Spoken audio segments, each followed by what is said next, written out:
তবে ট্রেনটা ঢুকলো।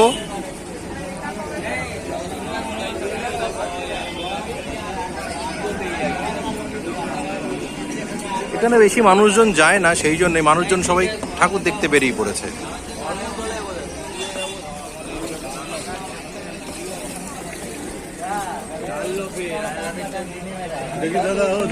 পাশেই মা বগলামুখী দেবী, জগন্নাথ বলভদ্র সুভদ্রা মন্দির, প্রাচীন রাধা গোবিন্দ মন্দির,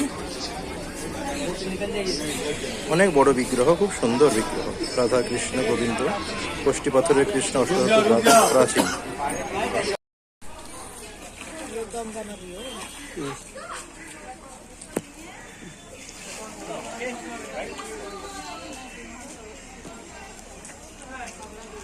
আমার একজন দাদা হেল্প করে দিচ্ছেন, আর এটা তোলার জন্য গঙ্গা জল ভরে নিয়ে যাচ্ছি।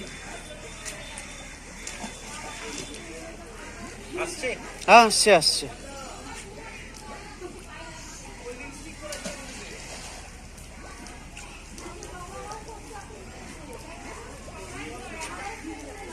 আস্তে আস্তে জল বেরিয়ে যাচ্ছে, ভাটা পেতে শুরু করেছে।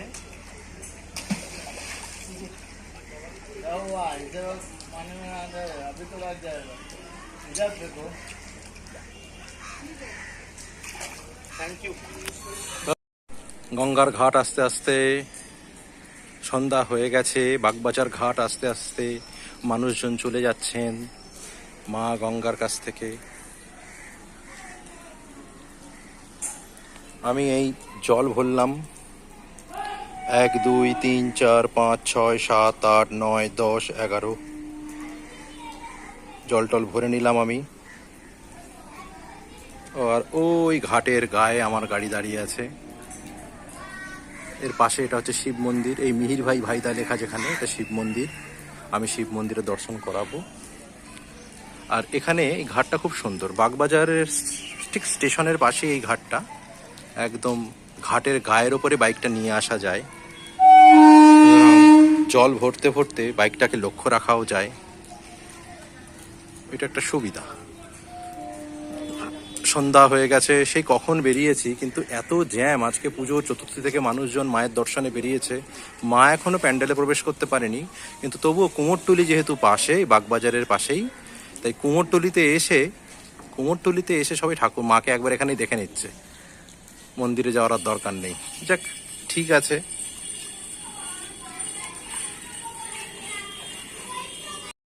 এই যে বলেছিলাম, গঙ্গার পাড়ে এবার সেই শিব মন্দির, ত্রিপুণ্ডেশ্বর মহাদেব, ভগবানের দর্শন করাই একটু।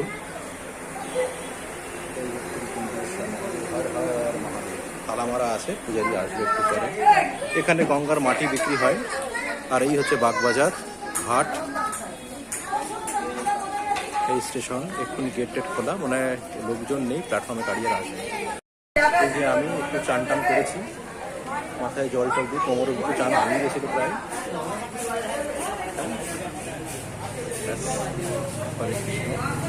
এবারেই আমার বাহনে করে বেরিয়ে যাবো, জল টল হয়ে গেছে। এই আমার গাড়ি, এধারে গোটা 30 লিটার, ওধারে গোটা 30 লিটার, ওটা 60-70 লিটার হবে মনে হয়, না 30 লিটারই হবে, 30 লিটার 60 লিটার হবে। একটু গঙ্গা জলকে চান করে নিলাম গাড়িকে গঙ্গা জল দিয়ে চান করিয়ে নিলাম, হয়ে গেল। এবার এগোবো।